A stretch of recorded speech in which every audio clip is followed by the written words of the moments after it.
Welcome to special election coverage on APSU-TV. I'm Becky Wood. Some have called this the most important election of our lifetime, and it's our first election to take place during a pandemic in a century. COVID-19 protocols vary across Tennessee counties. Bridget Campbell has more about whether or not politics may play into these decisions. With the local election at our door and the ever-changing uncertainties of the COVID-19 pandemic, many counties are taking a look at which policies suit their communities best. But are these policies affected by politics? Metro Coronavirus Task Force Chair Dr. Alex Jahangir says that although there are differing mandates statewide, policies are enacted to ensure public health safety and do not have a political agenda. Look at where this virus is really getting bad right now in our state. It's in our rural communities. People think, oh, we're in a rural area, it's not going to be out here. Or people have politicized this virus in a way that it becomes a rural-urban divide, which I don't get. But locally, many citizens are saying otherwise. APSU senior William Yergin says that neither party is coming up with a plan that will work, and that political influence is coming from both parties merely advertising a plan with no effect. It's just painfully obvious. And I don't blame them because it is a good tactic. I'm not gonna lie. I mean, if I was a politician, if I want to win, that's how I would do it. And they're focusing on the COVID a lot. Democratic Davidson County has many different policies intact compared to Republican-leaning Montgomery County. The mandates are enforced with the consideration of population density, tourism traffic, and autonomy in policymaking. Montgomery County Mayor Jim Durrett says mandates are created in conjunction with the Democratic and Independent parties. He says that the restrictions and policies have little to do with political influence and far more to do with balance within the community. I think if you look at it from a national standpoint, if you listen to the news, I think there's obviously a difference there, or they're trying to create a difference. Any decision that we've made has certainly hadn't been affiliated with any party, whether it be Democrat or Republican. Taking a look at political divide in terms of COVID policymaking has brought about awareness among voters in an unprecedented way for both national and local elections. Thank you for tuning into APSU TV. I'm Bridget Campbell. The pandemic has inspired some new innovations in the voting process, some more traditional and others more technical. Here's Naomi McIntosh with more. Early voting has begun, and in the age of technology and a pandemic, you have to wonder if there's another way to vote. Although polling stations are taking every precaution necessary during this time, people are discouraged by the time it takes to vote. Other voters, in the meantime, resort to mail-in ballots to avoid long lines, wait times, and crowds. However, some voters are worried that their mail-in ballots won't be counted due to time constraints. This is the first year registering to vote can now be done online. Voting for your favorite candidate online may be soon to follow. But registering to vote by, use of a website now. So the fact that that's in place tells you that, it's not too far off that we'll be able to vote using a smart device. It would give the younger, the middle-aged, and even some older individuals who use social media, who use a smart device, the option to, and the convenience to stay at home, to conduct their voting. And those who still want to go out and vote, that option should still be available. The use of voting online could be the segue to getting people inspired to vote. They need to say, well, I'm really not interested. I'm listening to you, but I'm really not interested in voting. And I heard that quite a bit, and I thought that was amazing. But some of them, prior to me leaving their doorway, their doorstep of their home, they were registering. I was registering them with my phone right away. The use of cell phones and social media apps such as Facebook, Snapchat, and Instagram have taken it upon themselves to converge for the sake of voting. Will voting catch up to the age of technology? Time will tell. This is Naomi McIntosh with APSU TV News. Even as technology changes and the pandemic presents new challenges, the weeks leading up to Election Day continue to be crucial for efforts to get out the vote. Locally, both candidates and voters wanted to make sure that their voices were heard as we inched closer to November 3rd. Hundreds of people gathered in Nashville's Cumberland Park on October 17th for a rally and march organized by Power Together Tennessee, a chapter of the Women's March on Washington. Speakers included local activists and politicians who spoke about what this election means for Tennessee communities. When we who are called minorities, who are othered, disregarded, and underestimated, when we come together We are, in fact, the majority by a landslide. Marchers made their way to Woodland Street in East Nashville, the site of a new Black Lives Matter mural. Organizers of the march saw it as a march to the polls, encouraging participants to vote early. We wanted to get out the vote. We wanted to get women empowered to get out the vote, and we wanted women to use their voice. This year marks 100 years of the 19th Amendment, which granted women the right to vote. Tennessee was pivotal as the final state needed to ratify this amendment, but events like the Women's March are proof that the fight for women's rights is ongoing. These movements don't really ever stop, in part because we've never been able to achieve the promise of what America is supposed to be, of that sort of equal society and equal opportunity where we truly are treated equal. In Tennessee, women outnumber men in both voter registration and turnout. They were 53% of those who voted in the state in 2018. Women are turning out, women are organizing. I see women at the forefront of organizing on most issues in this state. Now, after a century of enfranchisement, the influence of women voters is felt more than ever.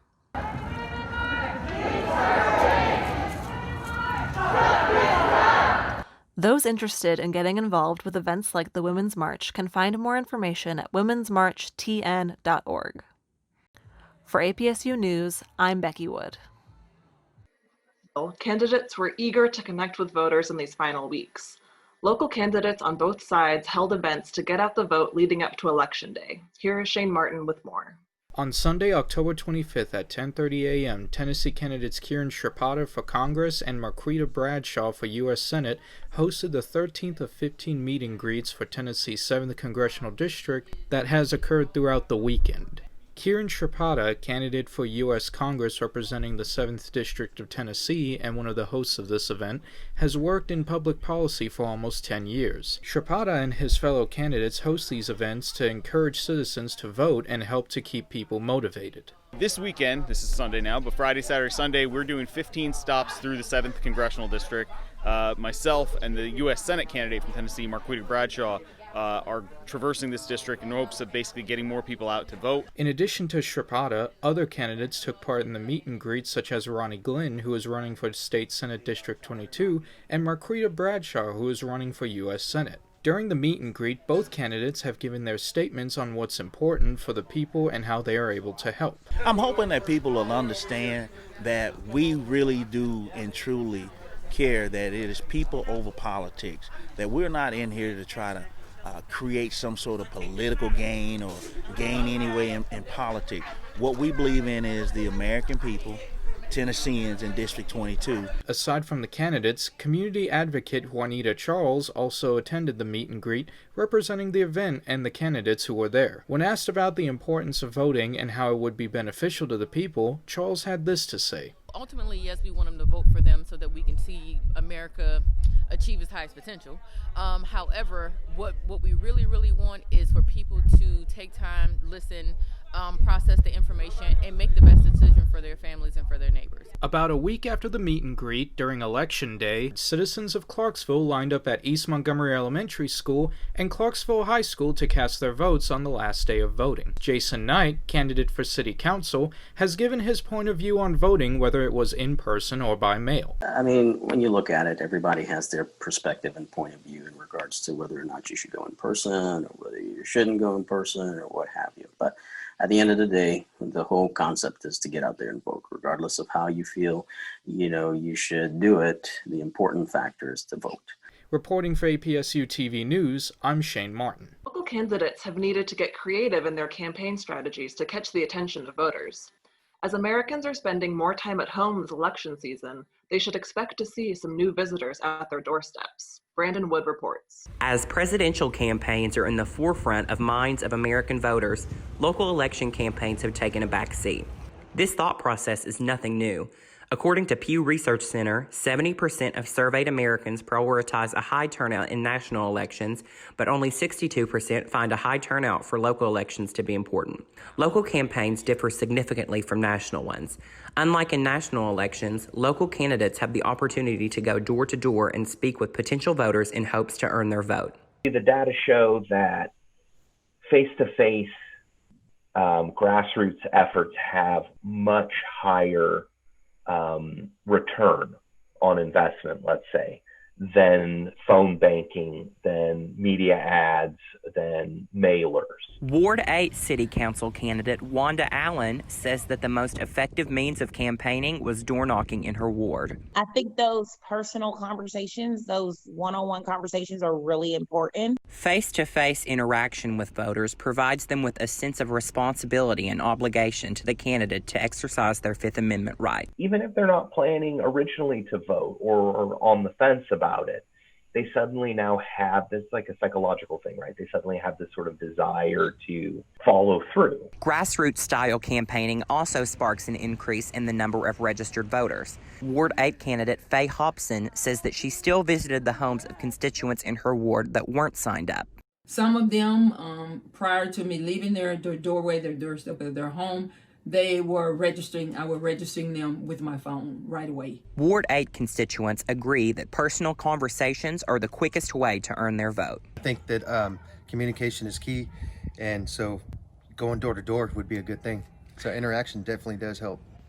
With APSU-TV News, I'm Brandon Wood. Peay also plays an important role in connecting voters to the candidates and issues that are at stake in every election. Kyron Harvey has more about how to look out for fair and balanced reporting. Because consumers have access to so much news, it can be hard to determine what is real and what is not. Obviously, there's multiple perspectives on a piece of information, but oftentimes there are common facts you can come to. One of our biggest challenges as journalists has been research from the American Press Institute and also from the Pew Research Center show that very few Americans have ever asked. And so they are prone to believe certain people's descriptions of journalists as fake or as evil or as dishonest, when in fact my experience almost overwhelmingly with journalists is that we have a sense of purpose and mission, and we're seeking to tell stories of our community. There are ways consumers can determine reliable news outlets and sources.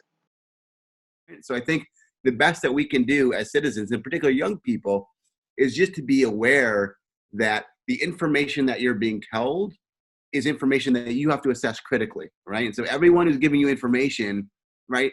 Our media companies are companies, right? And so they're out to make a profit. I mean, that's fine. I mean, that's what it is. You know, that's what our economic system is.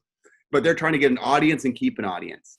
And so it's important to kind of think about, why are they telling me this? There are also ways journalists can determine if information is not only reliable, but correct. We read through the entire thing before we post it. I think that's really important. If you're not reading what you're posting, then you can't know, you know. And so we do have this thing where, like, if one person posts a story, somebody else will go back and read it. You know, it's never just one. It's never just one set of eyes on a story. Reporting for APSU-TV News, I'm Kyron Harvey. As election results continue to pour in, it is clear that this election season was unprecedented in more ways than one. For APSU-TV, I'm Becky Wood.